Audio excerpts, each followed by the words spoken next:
podcast sponsored by the Monash Centre for Consciousness and Contemplative Studies. I'm Beth. And I'm Ava. And on Minds Matter, we explore research from neuroscience and psychology while talking through our own personal experiences.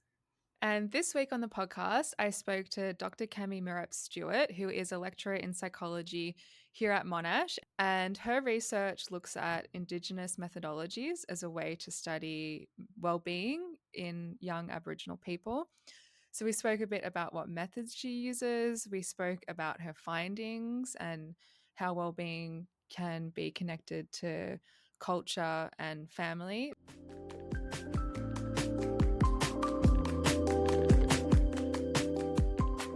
My name is Dr. Cammi Murrup-Stewart. I am an academic at the Turner Institute for Brain and Mental Health, and my research mainly revolves around Aboriginal and Torres Strait Islander social and emotional well-being. So looking at well-being from a really holistic lens in terms of not just psychology and mental health, but all of the surrounding factors that support somebody to be well, with particular focus on my community. I'm an Aboriginal woman. Our family history has been disrupted through the stolen generation, so I don't claim country out of respect. I defer to the traditional owners of the lands that I live and work on, but I have ongoing connections to Wurundjeri country here in outer eastern Melbourne. And because we'll have some international listeners, well, probably also for the Australian listeners, could you explain what it means to claim country? Yeah, so when I say claim country, Aboriginal and Torres Strait Islander people, our identity is heavily linked to place and country. And here I'm talking about country with a capital C. So on the continent of Australia, there are over 250 different language groups, and those language groups each belong to different countries. So there's not one pan-national Aboriginal grouping. We each belong to different tribes and different clans. And so because of a history of stolen generations and the colonialism that disrupted our ways of living, my family and many other families lost access to our home and our country and our tribes. And so because it's such a central part of who we are and where we belong, I think it's more respectful for me to say, listen, I don't have those relationships defined. So instead, I'm just going to pay respect to where I am so that I don't go claiming something that I'm not. So your work involves using Indigenous methodologies in research. Can you explain what Indigenous methodologies are and how are they being used at the moment in the scientific community? Yeah, so I think it's weird talking about Indigenous methodologies in this kind of a frame, because when it comes down to it, all Indigenous methodologies is the way that we've been doing things for millennia. Yeah. It's the way that First Nations people across the world have lived, the way we communicate, it's the way we share knowledge and we share meaning. Aboriginal and Torres Strait Islander people were one of the first scientists in the world. And so we're just using the ways that we used to practice and pulling them into a contemporary scientific environment. So I think a lot of the difference between Indigenous methodologies and non-Indigenous methodologies, particularly Western and Eurocentric methodologies, comes down to the ontology and the epistemology, and essentially the values that underlie the way we do research, so our axiology. So it can be a little bit of a challenge using and promoting Indigenous methodologies in Western institutions like universities, because there is this tendency to rely on Western Eurocentric approaches as science, the truth, the gold standard in ways of doing things. But I think Australia is a little bit slower in bringing our Indigenous methodologies into academia. Some other places around the world have much more advanced progress here, although I can guarantee for those nations, it's still a challenge, I am certain. And we definitely bow down to them for a big thank you for the work that they've done. And the same here. I stand on the shoulders of my ancestors and the Indigenous scientists and academics that have gone before me. It's not an easy space to traverse, but we're chipping away at it, challenging things little bit by little bit. It's interesting that when you're in science at a university, it's so kind of, to us, we kind of learn, well, these methods are how you get truth, and this is the only way you can get truth, and anything else isn't truth. And I mean, that's a kind of even loaded thing. Yeah, it's super loaded. This idea that there is one singular way of knowing and one singular truth, I think it's impossible. Like, it can't be reality for everybody. We know this. We know that people experience different realities and create meaning and knowledge in ways that are different from each other. When we look at things like culture and how culture influences beliefs and behaviors, surely we have to know that reality is different for different people. And Western science is based on these foundations that do go back hundreds of years, but come from a very small select group of people, of philosophers, of theorists, of scientists, who claimed that because, they existed within usually a colonial architecture and nations that had dominion over others, that of course that was the truth and the gold standard. And I think it's becoming much more of an awareness throughout society that maybe there are other ways as well. Yeah. Things like, the prevalence of Chinese medicine starting to really grow, alternative medicines and alternative healings. And I suppose a few decades ago, the beginning of a wellness culture, and how these different ideas can start to permeate science. And if we have open dialogue between the two, there can be great progress. But when one or the other says it's just this way and this is the only way, I think that's where we start to reach the end of the road. Like, there's no more you can do down that avenue unless you start to collaborate and open up to different ideas other than your own. It feels like with the approach of just using, these Western methods or anything, we lose access to knowledge that's there too, because we can't access it through the ways we've set things up. Yeah, exactly. If you say, for example, that quantitative methodologies are the gold standard, then you're losing all of the value that can be found in qualitative methodologies. And so here, essentially, if you boil it down to the basics, you're valuing numbers over stories. And I think when we present numbers and statistics without meaning and story behind them, we lose the context and we can then interpret things incorrectly. So without that context, without qualitative research, without Indigenous methodologies, without hearing the stories and meanings behind people's lived experiences, we're not going to get the full picture and we're not going to make progress on the things that we're working towards. And I feel even if you do a lot of stats or anything in your research, you also know that can, if you find things that are significant, you don't always necessarily know what's causing that. Yeah. So, I mean, even if you're just focused on that, these issues come up anyway. Exactly. And it's so easy to manipulate statistics, especially when you're reporting them. And I think scientists and academics, will read an article in a newspaper that's been written up by a journalist who's interpreted some kind of a scientific report or publication. And they've interpreted it and they change language and they pick certain things that they think might be interesting. And suddenly the narrative around the findings looks a little bit different.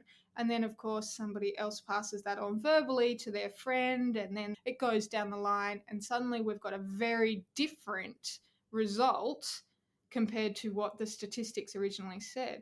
And I think we have to remember also that statistics are built off somebody asking questions, and that somebody has bias built into what they think is appropriate to ask, the way they ask things, and there is bias in the people that respond to these things as well. And when we're working with other kinds of data sets, there's bias there as well. You know, what is the priority to explore?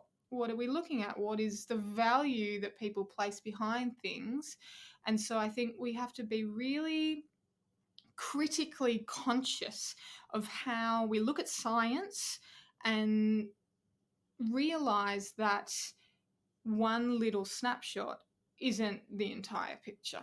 Well, I feel like this brings me to the next question based on your research. Yes. So before you started conducting your own experiments, you did a review on the well-being for young urban Aboriginal people. What findings did you find in this review, and what did you feel were the failings of the current approach? Conducted a systematic review maybe in 2017 now. I wanted to look at a few things. I wanted to give myself a baseline for future research by looking at Aboriginal and Torres Strait Islander targeted well-being programs. You know, there were a lot out there, but I wanted to figure out what was needed moving forwards. And so to do that, I had a look at 33 different published articles, peer-reviewed published articles, and I wanted to do a few things. I wanted to highlight Indigenous voices only, and I wanted to review the quality of those publications. And so the results from this review kind of were separated into two things, those qualities and the voices of what Aboriginal people said about programs. And I think what people said about programs wasn't very surprising, but what was surprising was by taking these 33 articles and pulling out only direct quotes from Aboriginal participants, the story and the findings about those programs looked different to what those peer review publications actually said. It wasn't, complete opposites, but there was a different narrative behind what participants were saying and what an academic was saying. Often these articles were evaluations of programs.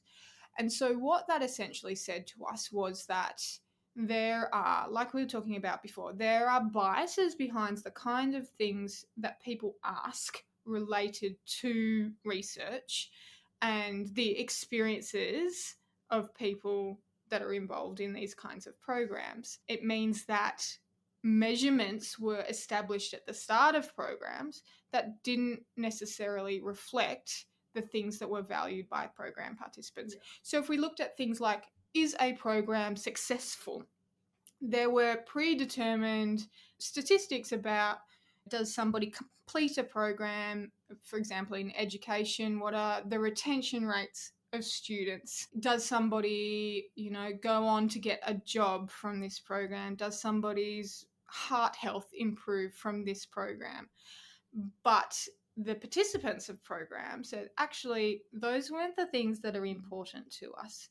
For example, if we take education, we look at things like, are students growing as a person? Are they finding value in the educational environment? Are they feeling supported? It wasn't necessarily about, do they go every day? And so the results were quite different, which was a little bit disturbing when we consider the policies and the laws that are created around some of these things. The other thing that really shocked me, to be honest, was the findings regarding quality of publications. Yeah. So here we're specifically zeroing in on how academics do research and publish research. And I used two different tools to assess the quality. I used a tool called the Bond Evidence Principles, which is commonly used in actually the community development sector. And then I took the NH and MRC ethical guidelines for working with Aboriginal and Torres Strait Islander people and kind of turned that into a bit of a tool to assess things. And what I found, firstly, was that within published articles, not much evidence is actually talked about. Not much of this is spoken about. So there are principles to highlight, how involved Aboriginal people are in the research, who leads the research, who asks the questions, how they're interpreted, what are the methods and are they appropriate, and all of these little details. And most of the articles, I just couldn't tell. It wasn't spoken about in the article more broadly. It wasn't mentioned in their methodologies section. Some of them would note that they abided by the principles, but they didn't provide any evidence or articulation of how they did that. And of course, this often would come down to word count. So, you've got to trim somewhere to fit all of your information into a journal's requirements. But I found that this was actually really concerning because it meant you didn't have a good basis to critique where the article's findings came from. A lot of the time it was really difficult to tell if the authors were First Nations peoples or not. Where did their bias come from? Was there bias? Of course there was, but you couldn't interpret it. And so it kind of said a few things. It said, one, the publishing sector has to do better. Just in general, the publishing sector has to do better. But two, even though there are these guidelines out there by different research bodies. So in Australia, the NHMRC is our leading health-focused research body. And then we have the ARC, which is more of a social sciences and humanities research body. We also have IATSIS, which is an Aboriginal and Torres Strait Islander specific body. Each of these bodies have principles and guidelines to assist researchers do research, but often they're really difficult to interpret and even more difficult to apply in all of these varied contexts. So it meant that for me, moving forwards, I had to be really conscious of addressing those failings that I saw in this other research. And that's not to say that the research and the papers that I looked at were completely negligent. It's to say that it was really hard to figure that out. So then, talking about the studies that you've done, one of them used yarning method. Could you explain what that method is? So yarning is two things. Firstly, there is yarning as a research method, and then there is just yarning. And yarning is just the way that Aboriginal and Torres Strait Islander people communicate. Yarning is based on relationality, which is one of these principles that holds Aboriginal and Torres Strait Islander culture together. It is one of the most important values that we hold. We are in relationship with each other, and we are in relationship with the environment and the cosmos around us. And yarning enables communication that values relationality. So really it's about a way that we can speak to each other and talk and pass on knowledge to each other, share and create meaning together. When it comes to the research environment, we have kind of adapted yarning as a communication practice into a method that can be used within research. So yarning as a research method is relatively new in the Australian academic environment. What happens in yarning research is that we shift the way we approach data collection, essentially. You can apply it to other analysis and steps in research, but it is primarily used in data collection when you're working with Aboriginal and Torres Strait Islander participants. And what it does is it means that rather than value findings as the primary thing that you want to get out of research, you value relationship and creating shared meaning. This is a bit of a flip to methods like an interview or a focus group or even a semi-structured interview. And it is greatly different to things like surveys when we're talking about both qualitative and quantitative research. What it does is try and encourage an environment that is mutually respectful and mutually beneficial. It tries to break down the barriers that typically exist between a researcher and a participant, where the researcher is the one who decides what to ask, where the questions go, what is important, and brings a bias to the conversations. Whereas yarning as a research method allows Aboriginal and Torres Strait Islander people to follow the protocols we do in community. And that means that we have obligations to each other and we have relationship to each other. And so all of those things come into play within a research setting. It means that a researcher doesn't get to dictate what is determined, what the findings are.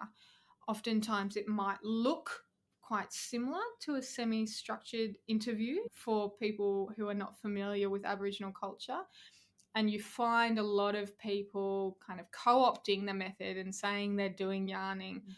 But in actual fact, it's a white person coming in to an Aboriginal community and doing a semi-structured interview and using yarning terminology to kind of, pay lip service to being culturally safe. There is argument within academia about who can do yarning. I was going to ask that, Yeah, so my perspective is that you can't do yarning without both explicit and tacit knowledge about Aboriginal culture. And I'm sure some of that knowledge might exist between a non-Indigenous researcher and an Indigenous participant as well, but it won't have the depth and longevity of understanding that underlies things. For example, when I'm conducting a research yarn with a knowledge holder, and that's one of the other things, I use different terminology when it comes to research, because when you speak about a researcher and a participant, it kind of makes the participant passive in these conversations and in this relationship. But when it comes to research with Aboriginal and Torres Strait Islander people, they hold the knowledge and I'm just there learning about it. So it was really important for me to use language like a knowledge holder rather than participant to reflect who holds that knowledge, where the power is in these relationships and where the obligations are. And so yarning will often look like me introducing myself, them introducing themselves using cultural protocols that establish our relationships. And when it comes to the different kind of knowledge that can come from these types of yarns, you will often find things where I'm having a conversation with somebody and they share something with me and then comment like, oh, you know what I'm talking about, right? And this is the tacit knowledge. So it's something that, being an Aboriginal and Torres Strait Islander person, you would have an understanding of the circumstances that somebody else exists within. You would have a level of lived experience that they likely share. And without having that knowledge, you wouldn't know what they're talking about. And so there is a little bit of unsaid understanding that I don't think a non-Indigenous person would understand. The other thing about yarning and who can do yarning is that it's become a buzzword. Such a buzzword to, yes, I'm culturally safe, I'm including Indigenous people.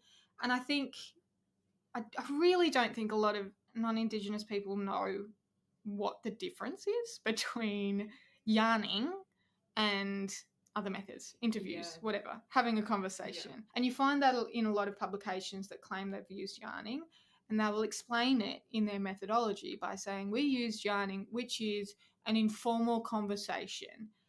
But it's actually not. Yarning and the protocols that underlie it are actually a formality within Aboriginal community. So there is a formality to it that is unseen by a lot of people.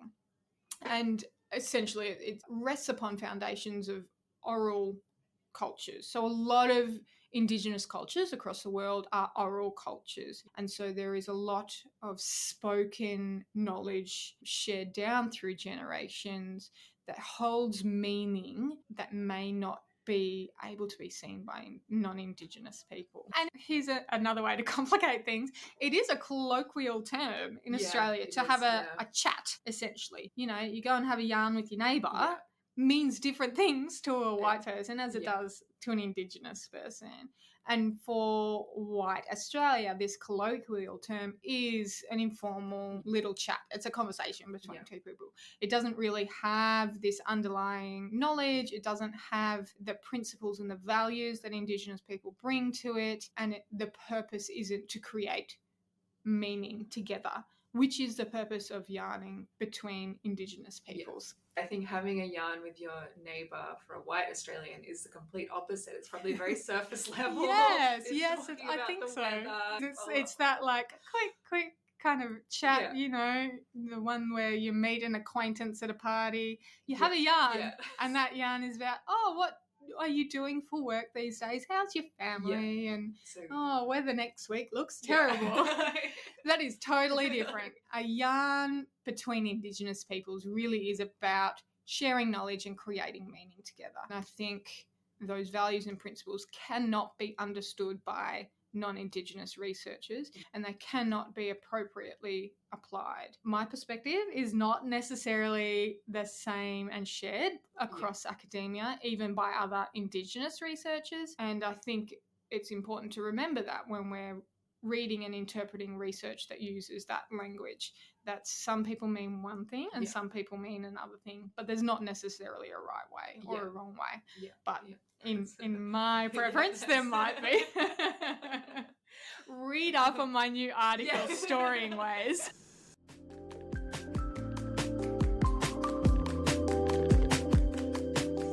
So I found this interview super interesting. It's definitely a perspective that we rarely get, both in science and on our podcast. I think on our podcast, we obviously tend to focus on researchers who are doing more, in a sense, standard, right, ways of doing research, which Cammi has talked about as being potentially problematic when we only focus on that. And so one thing that I thought was really interesting was, first, just the qualitative research that she does, which, be it Indigenous focused or not, regardless of that, we talk about that so rarely on the podcast, and it's so rare to do that in psychology research, which maybe for listeners, I'm not sure how like surprising that is, because I think a lot of times when I tell people I'm studying psychology, they think I'm doing therapy. So probably something more similar to doing interviews, when we're actually just like coding all day and like, doing numbers. So I thought the aspect of the qualitative research was really interesting and really important. And also within that, a lot of what Cammi was talking about was acknowledging your own positionality.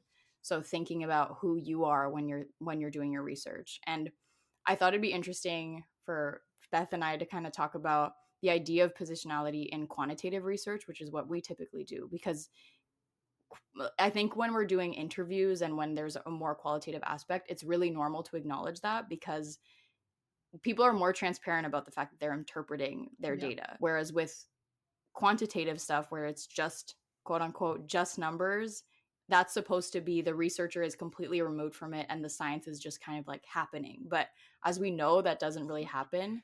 So I don't know. I was just wondering, Beth, if you've ever thought about positionality in your research, and if you think you might do it more now, or if you think your research maybe is like a little bit more abstract, so positionality doesn't make sense, or what are your thoughts on that? I think that is a really interesting thing to think about. So in my research, I use quantitative methods, and I do coding and running these simulations, like these computational modeling simulations, which is at this kind of higher level abstract place, I guess we think of it that way. But what I'm interested in is mental health and optimism bias and things like that. I bring so much, and my research, I think, is also informed a lot by my personal beliefs about those things and how I've seen other people experience those things. And it's no way just, these are the numbers that relate to anxiety and these are the numbers that relate to this kind of thing, and then I'll just plug those in and then that's what comes out. No, it's because of my experience, because of people I love's experience, I have all this belief about what I think this number should be and why this number should be that, and I do it that way. I don't know if you've had that experience as well. I feel like I'm kind of in the middle because I study, a lot of my work studies social identity, but we do it in a quantitative way. So my lab is like a social neuroscience lab. So a lot of the studies that we run are also just like brain scans and thinking about social identity like in the brain. And so I think because of that, like you're saying, it feels in a sense you're kind of shielded from this positionality stuff because it's like, oh, it's just, I can't mess directly with someone's brain. But at the same time, I think there's two places in which I think your positionality as a quantitative researcher really comes into play, and where it's just impossible, even though the philosophy behind quantitative research is that you're a scientist that's just discovering the truth. I think this is also just in general messy in psychology. And any scientist technically running that study, right? Like we talk about the replication crisis, any scientist should find the same results. I think some of the differences come into first just the questions that you're asking. Why are you asking that particular question? And where does it come from that you want to ask that question? And so, like you're saying, some of your research that's on mental health, you might have experienced something in your life that leads you to say, I think that this is tied to this, right? So I think the questions that we choose to ask and the way that we choose to ask them is really, even if then we start measuring it in numbers, that's really tied to who we are as people and what we've experienced. And then, like you said, definitely in the analysis, people say numbers don't lie, but like numbers can be bent. We can choose the numbers that we want. We can choose to report like really specific numbers, just the same way that I think sometimes qualitative research is criticized for not being precise enough, for example. But the thing is that I feel like it's just more honest in the research process of saying, these are the themes that I think came out. And you can do the same thing in your data. You can pick out certain themes. And especially if you don't do things like specifically register what your analyses are going to be before you do them, it's really easy to trick yourself afterwards too. And so I think, yeah, a positionality statement would be really interesting to implement in quantitative research as well. But it seems, yeah, hard to do that because it's so antithetical to what Western science and quantitative research is about, just discovering truth. This are just doing experiments and trying to figure out what is really out there without messing with it too much. So what would it mean if all we were doing was in these, carrying out these experiments to discovering truth without us and our histories and everything being involved in that? Like that, unless we were robots, I mean, that wouldn't work, because we have motivations, we have emotions, we have all of these things that come into it. And it's interesting because I feel like there is this thing, oh, well, we should be not bringing any of this stuff into our research. But I've noticed recently I've been having more conversations with people who are like, you know what, it's great that you care so much about this because you've had personal experience with this, or it's great that, and that's actually, I feel like that's changing a bit now. So it's not so much, oh, we just have to be in our white coats saying numbers and facts with no emotion or personality behind us. I think there's a shift now to be, oh, it's actually amazing that you can relate to and understand these kind of issues in your research as well. So older PhD students told me that it was really hard for them to get some of the stuff that they wanted to do approved basically by some of their advisors, or other researchers who are Black scholars who wanted to study Black psychology would be told, oh, you have too much, you care about this too much, and so there's no way you can be objective, and there's no way you can actually study this as a scientist. Which I feel like I'm the complete opposite of that, where I feel, because a lot of the research that I'm currently conducting looks at Latino communities and Hispanic communities, because we are in Santa Barbara and there's just the population demographics are 50% Hispanic here. And I'm obviously I'm not Latina, I'm not Hispanic. And so, it feels, in a sense, I can't study those groups and get a full picture of what it actually is with some of the questions that we're asking, because I can't understand it. And to me, my positionality is, I sort of understand part of it as the child of immigrants and things like that I can relate to. I can relate to it from, not being perceived as white or being mixed. But there's certain things that I definitely feel a researcher who's actually from those communities would be much better suited to be doing that research than me. And I feel it only lends credibility to a researcher if they're studying a community that they know well, because there's certain things that you just can't know without lived experiences. And even, sometimes when we have meetings about research, there'll be questions like, I had a friend who was doing research on mixed identity, and there were questions that some of the professors were asking that, to us as people who were mixed, we were so confused about why they were even asking them, or they were doubting parts of the research that were just really surprising to us, because it's like, we know that this is a real phenomenon. So it just feels it's important to have both. I think it's just important to have as many perspectives as possible. But it seems like if you're criticizing someone for doing research, there's no way that you can't miss at least half the picture. So I think that's just an interesting shift that I've observed. And maybe, hopefully, part of that, comes from also Indigenous scholars being, look at all of the stuff that we can do and all of the advancement that we can do for our communities, just like Cammi is doing. And I think, as she was saying, that does hopefully trickle out into other communities, and maybe also the methods can help trickle out into a way that are, of course, sensitive, and that makes sense for different types of communities. But I think that, yeah, this idea of positionality is shifting from what I've seen.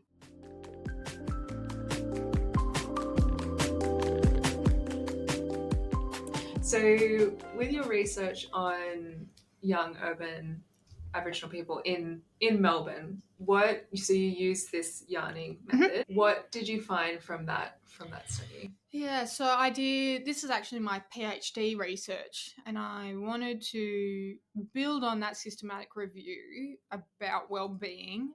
And one of the findings from the systematic review was that a lot of research about Aboriginal and Torres Strait Islander people focused on older people or children, and also focused on remote and rural populations, which essentially kind of fulfills the stereotype of Aboriginal people and doesn't reflect the reality that the majority of Aboriginal and Torres Strait Islander people live in urban environments. They live in capital cities. And here in Naarm, in Melbourne, there is a huge community of Aboriginal people that belong to a variety of different countries and nations and clans, and their history and their experience of well-being, their everyday life, does look different to Aboriginal people that live in remote communities. And I thought it was really important to explore what the experience was here and to look at it from the perspective of a young person,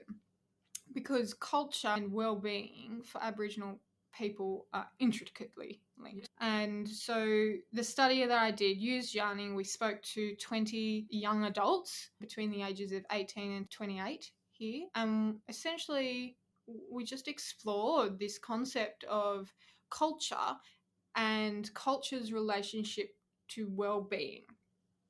And it was kind of guided loosely by a model that was developed by Aboriginal and Torres Strait Islander psychologists called the social and emotional wellbeing model. And this is typically represented in a wheel kind of imagery that defines that there are a number of different holistic domains that create wellness. And to have positive well-being, you need to have connection to each of these domains. And those domains include things like your physical health and your mental health, but it also includes things like connection to your community, connection to your culture, connection to your family, connection to the land. So it is a much more holistic idea than if we're talking about well-being as just physical and mental health. And it also incorporates the idea that well-being is both experienced and expressed in the context of social, historical, and political determinants. So you can't extricate that. Wellness exists in a context, and we have to respect that context. So I spoke to young people about that, and I produced a couple of papers out of that research. And the first paper was actually a bit of a stumble in the start of my research. When a lot of people do yarning, you can kind of develop a bit of a yarning which kind of gives you guidance about your research topic, has a few example questions. You don't want it to be like a script and formulaic. You just kind of want it to give the research participants, the knowledge holders, the opportunity to explore what they want, where they want to go with they want in this conversation. One of the first questions I had was about what is culture to them. And within maybe the first 4 yarns I had with people, I very quickly realized that the definition of culture was different. And I had made assumptions that we had a shared understanding of how they defined culture, and we didn't.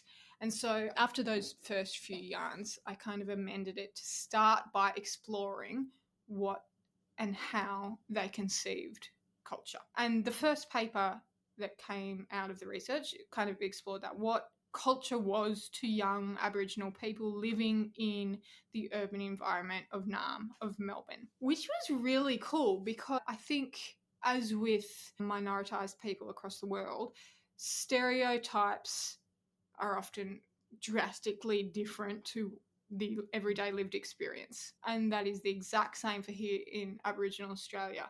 The stereotype is quite dark skinned, living in a really remote community, practicing really traditional forms of culture. And then the really shitty stereotypes like, alcoholics have no education, they don't work, just rely on welfare. And then the really, really damaging ones, things like are abusive and violent, are criminals, petrol sniffers is a great one for Australia.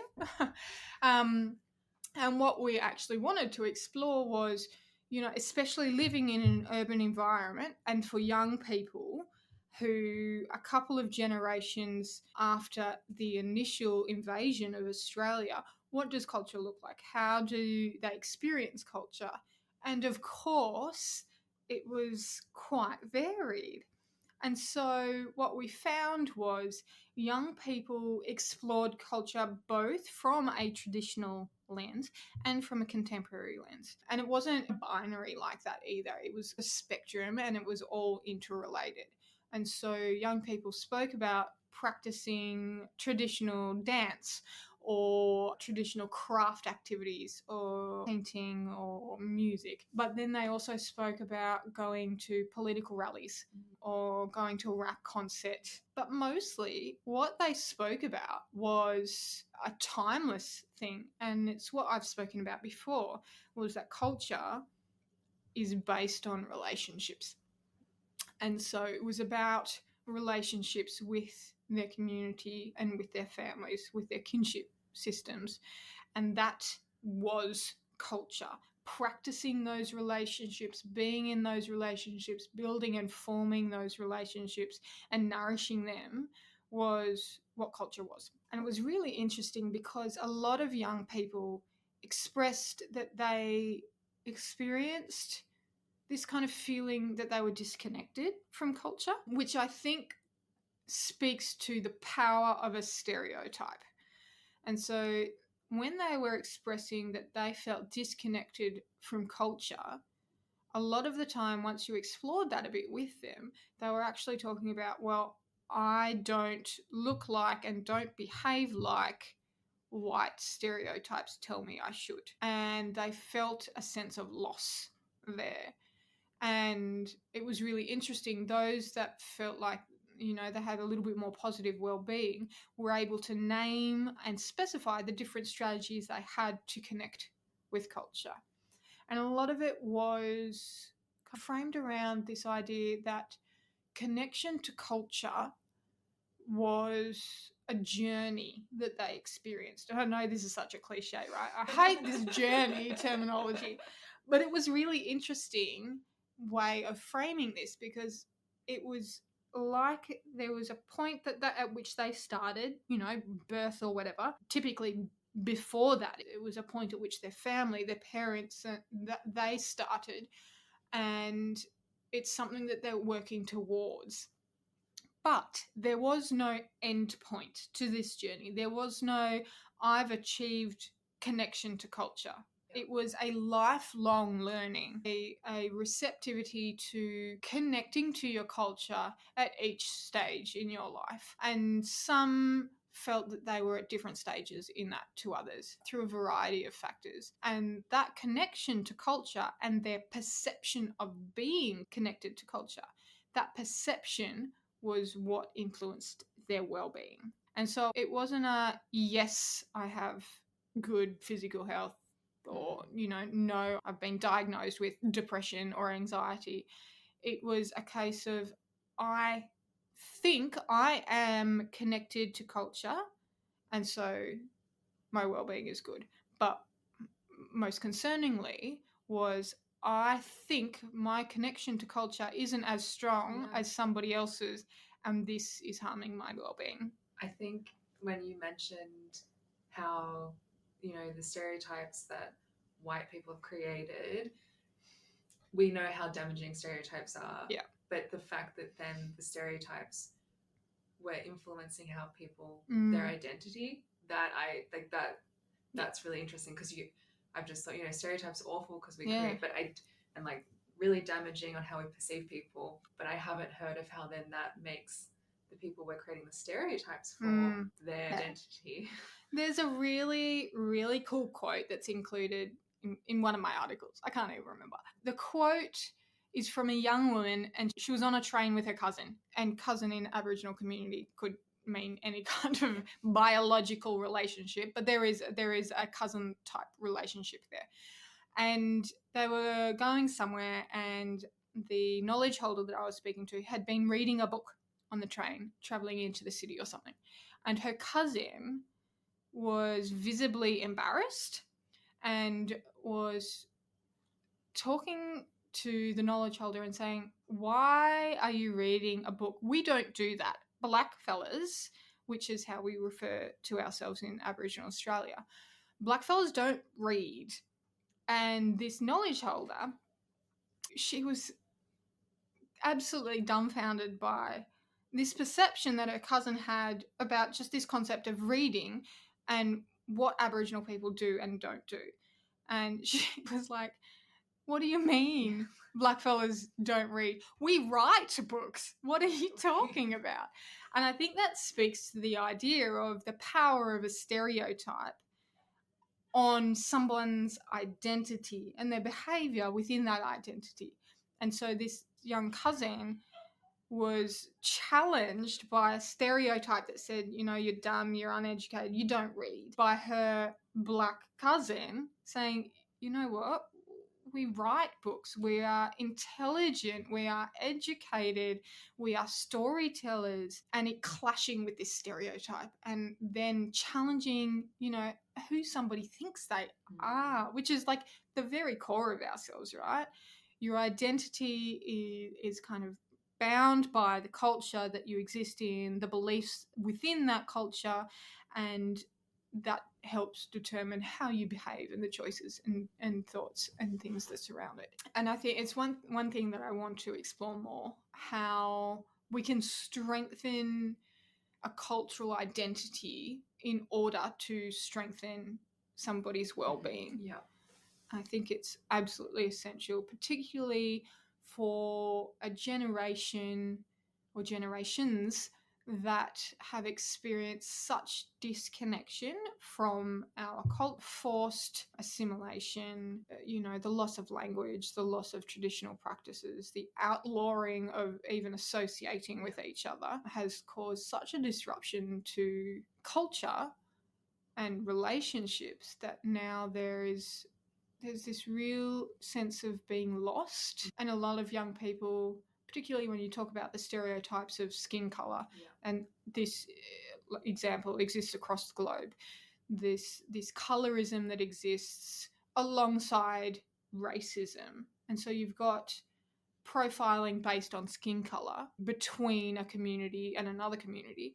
But then within communities, you've also got an experience where different types of skin colour and, physiological phenotypes can affect how somebody is perceived and therefore affect their identity.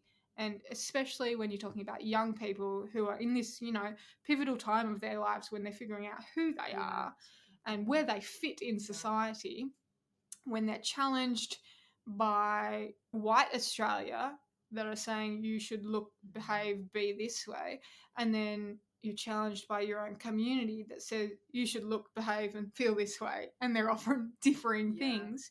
It's a really difficult space for young people to navigate. And so, that study really explored this idea of what is culture and how can young people explore the strategies that they have for connecting to culture. Starting to be really practical about it. One of the young people shared this story that I found really lovely, and a few of them spoke about living in urban environments that are concrete jungles, really challenged their connection to country. Most young people lived off country, and in Australia that means that they weren't living on the lands of their ancestors. They had, come to Melbourne to study or to find work or something like that, and it's this concrete jungle, and they struggled with being connected to country. And this young person shared with me this story of, when I'm feeling stressed, when I've got anxiety, when everything just feels like it's bubbling around me, I need to center myself, I need to ground myself, I need to calm myself. To do that in this urban environment, I grab a gum leaf on the way to work. I'm walking to work, grab a gum leaf, scrunch it up in my hand, and smell that scent of eucalyptus. And just that simple practice for her, it's not going to solve all of her problems, but it gave her a sense of being connected to ancient place. Underneath the layers of a building, underneath the concrete, the footpaths, the cars around them, still existed the lands of ancient peoples and the spirit of the country. And she can grasp that by having a smell of a gum leaf on the way to work. Which I just thought, it can be this simple. When we kind of extrapolate these ideas, in Australia, we've had for decades now this discourse that there's a huge gap between the health and well-being of Aboriginal people and non-Indigenous people. In particular, mortality rates are like 10 years different. And, there's been money thrown at it. There's been policy after policy, targets all over the place, national strategies and frameworks that have really gotten nowhere, realistically. And one of the reasons, I believe, is because the people in power that have this decision-making capacity aren't listening properly to Aboriginal people who can give you strategies like, I need to crush a gum leaf. And one of the other young people, she got really riled up and she was like, this is so stupid. There's Medicare in Australia that is meant to provide funding and support for all of these different medical and healthcare services. Why can't we get Medicare to fund something like going back on country? What does that look like? I don't know. Maybe it's a day's leave to go back to your home country and connect and kind of build up that relationship with country, with your community back home, that kind of thing.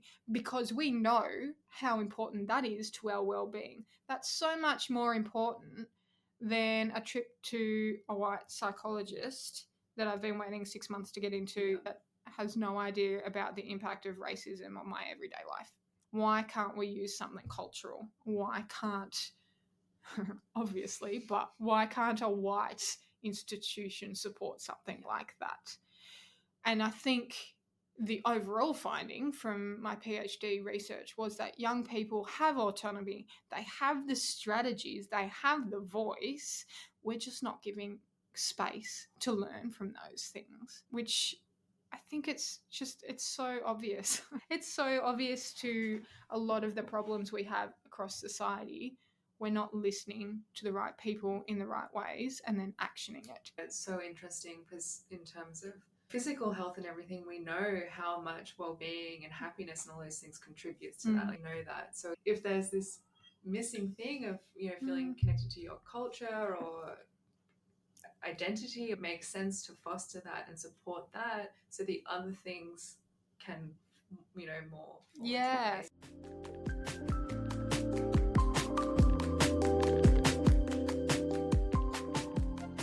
This idea about success and measurement, and I spoke about it in that first systematic literature review. This also kind of translates over into what we determine as success within academia, and the preference for big money to come into white institutions and for high citations in Q1 journals and that are paywalled and monetized, and outcomes of research, profit driven. We talk about research institutes and universities now being businesses, essentially, profit making ventures with the side effect of maybe some good progress with inside. And as a Black scholar, as an Aboriginal and Torres Strait Islander scholar, it's incredibly challenging to work in this space. Not only do we have to push back about the value of our methods, the validity of our methods,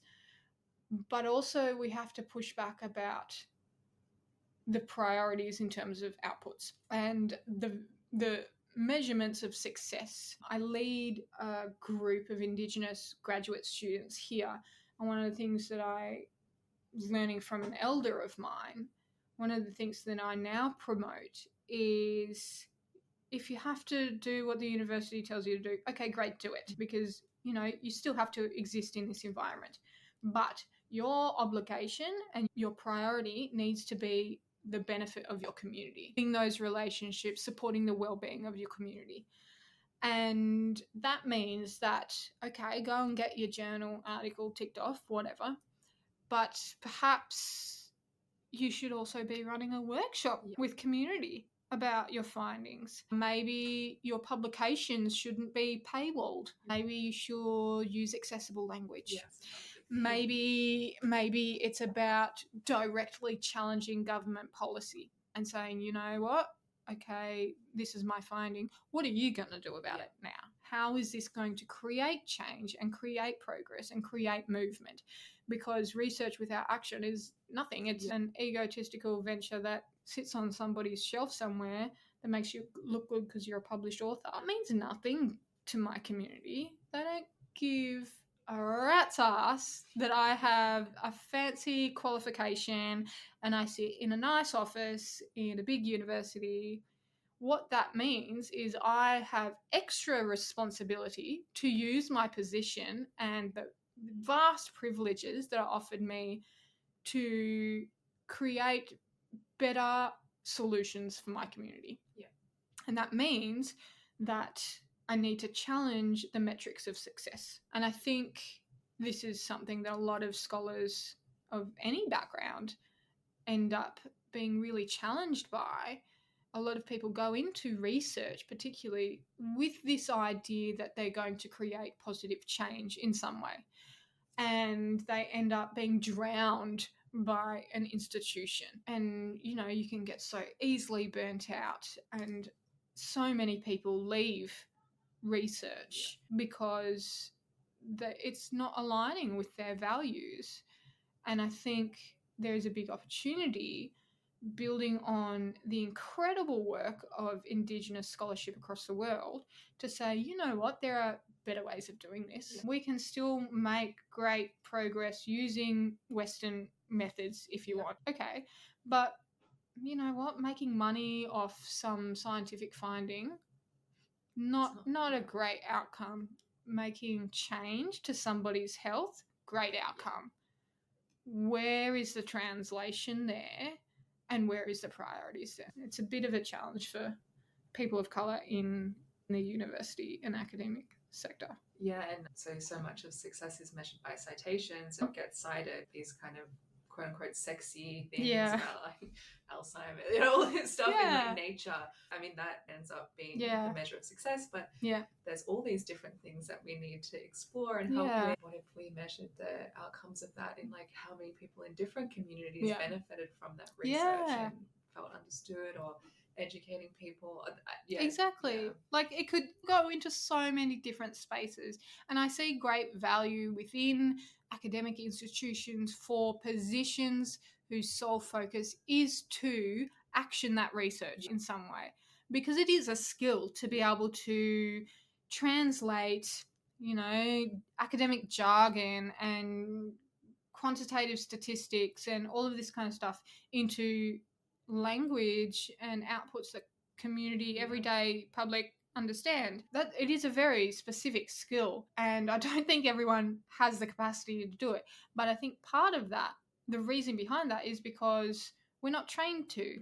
The value isn't given to that. And, my promotion potential rests upon my ability to bring in big bucks to the university and, have my name splashed around in.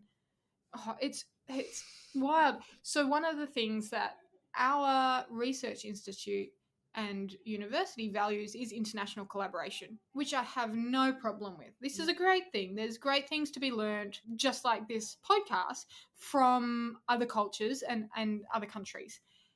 My research is in Aboriginal and Torres Strait Islander health in Naarm, Melbourne. You know what? There's not a great amount of Aboriginal and Torres Strait Islander people that live in international contexts. So yes, there are lessons that can be shared, particularly from other Indigenous communities that have been colonised. But the specific and localised findings are for my community. My collaborators need to be community members. And yes, it is valuable having these international collaborations, but they're not my priority. One journal's not my priority. My community is not going to gain anything from me getting published in one of those. So we really need to rethink the principles on which our academic actions lie on.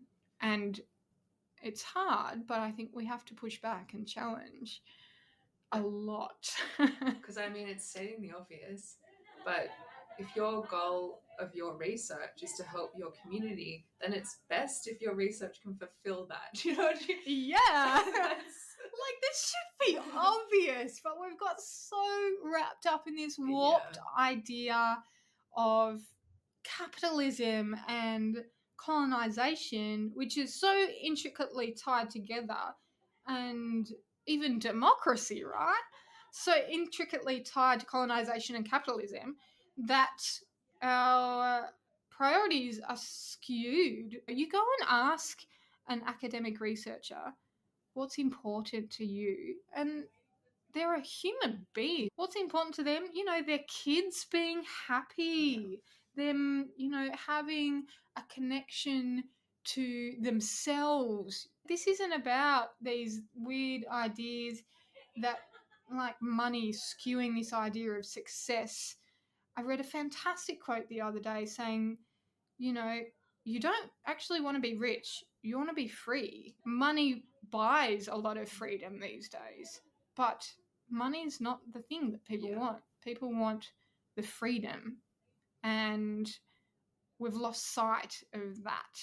And I think we've lost sight of that within science. But I think there are some incredible First Nations scholars across the world who have done some really hard work changing these systems, at times through great detriment to themselves. And I pay my respects to those people, and not just scholars, like community leaders, young people that are standing up at rallies and putting their lives on the line.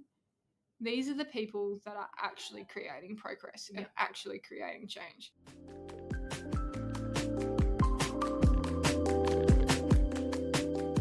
So one of the other things that I found really interesting about your conversation with Cammi was the idea that the way that our science is structured is just so counter to being able to engage in this type of slower research, this type of research that uses Indigenous methodologies. And that, to me, that felt like one of the fundamental clashes, is the way that our incentive structures are built versus the way that this type of research, these Indigenous methodologies should be done ethically, for example. And there was one thing that I'd read in a Nature op-ed that I'll link in our show notes, where someone was talking about the fact that they were also a Native American, and they were working with a tribe in Arizona, I believe, and they had been working to build links with this group, between the group and the university specifically, for several years.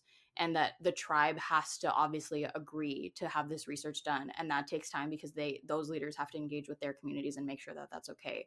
And the only ethical way to do this type of research is to get consent, full consent. But because that's such a long process, it's impossible for a PhD student who's expected to graduate in 4 to 6 years to wait for 3 years to be able to conduct ethical research, right? And you're just not going to get paid if you can't do the research that you said you were going to do.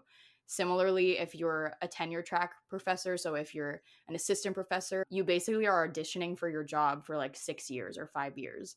And if you can't get those metrics out, if you can't pump those metrics out, then you're not going to get a job. So if you want to do really valuable research with an Indigenous community, that incentive structure is just not there for you. And there's so many examples of this incentive structure that we've built around science that completely clash with doing ethical research in lots of domains, to be honest, like not even just these Indigenous methodologies, but I think it's so stark when we think about the way to do research and repair some of the damage that has been done over the years with science and Indigenous communities.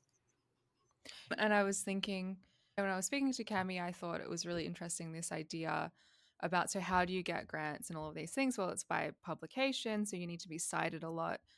But as she was saying, if you're studying, a Indigenous community in Melbourne, that's probably not going to be cited a lot compared to some, I don't know, nanomedicine study or something that. So what I was thinking when I was thinking about this, I thought, okay, so I'm doing this PhD and I want to get publications and everything, but are the publications really representative of what I want to achieve? Like, what are my goals as being a scientist?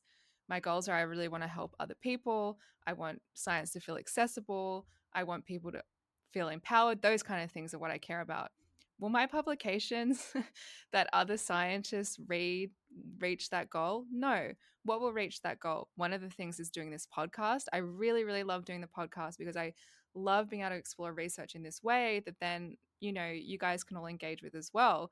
And that's a part of the thing that I love. Or if I want to study mental health, I want to be able to get tools and things out there that people can use to improve their lives. But that doesn't necessarily mean that will be a paper that's highly cited. And I mean, same with the podcast. This is never going to be cited.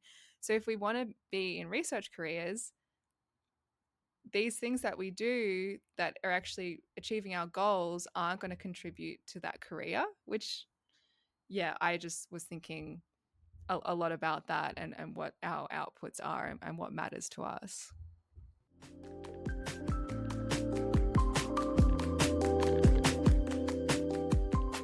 There's anything exciting that you're working on that you'd like to share with us? Yeah, I think I've been really honoured to be the recipient of a fantastic new grant through the Monash Centre for Consciousness and Contemplative Studies that is going to focus on Indigenous wellness practices. So over the course of the next few years, I'm going to be working with my community and exploring what different kinds of practical modalities we are using now, having drawn on traditional practices to create these connection strategies.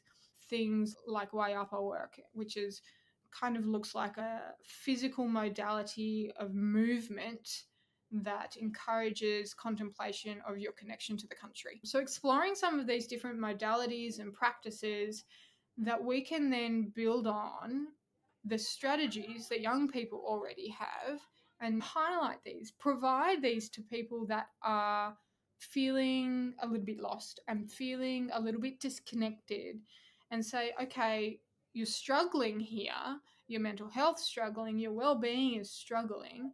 Here are some things that we know work. How can we support you to join in these different things? What are they going to do for you?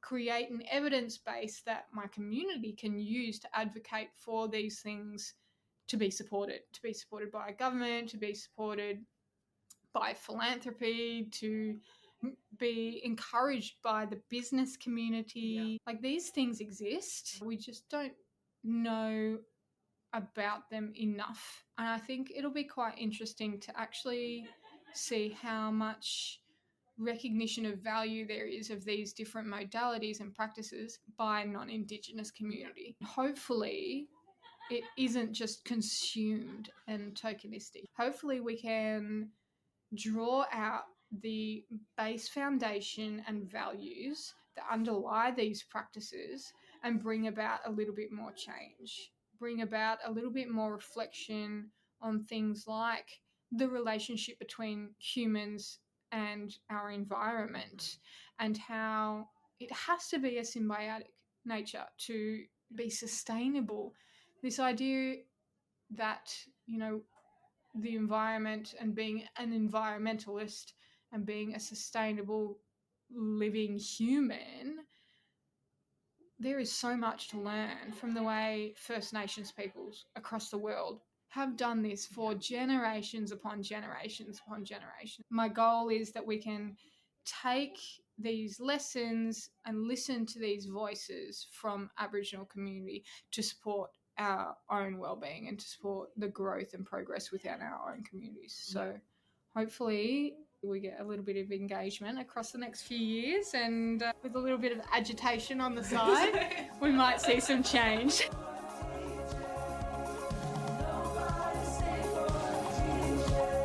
Our intro and outro music is Nobody Stayed for the DJ by Glacio. Our transition music is Back for More, also by Glacio. Minds Matter is mixed, edited, and created by Beth Fisher, she's the Australian one, and me, Ava D'Souza. We'll be back in 2 weeks with a brand new episode of Minds Matter. In the meantime, find all our episodes and show notes on mindsmatterpodcast.com.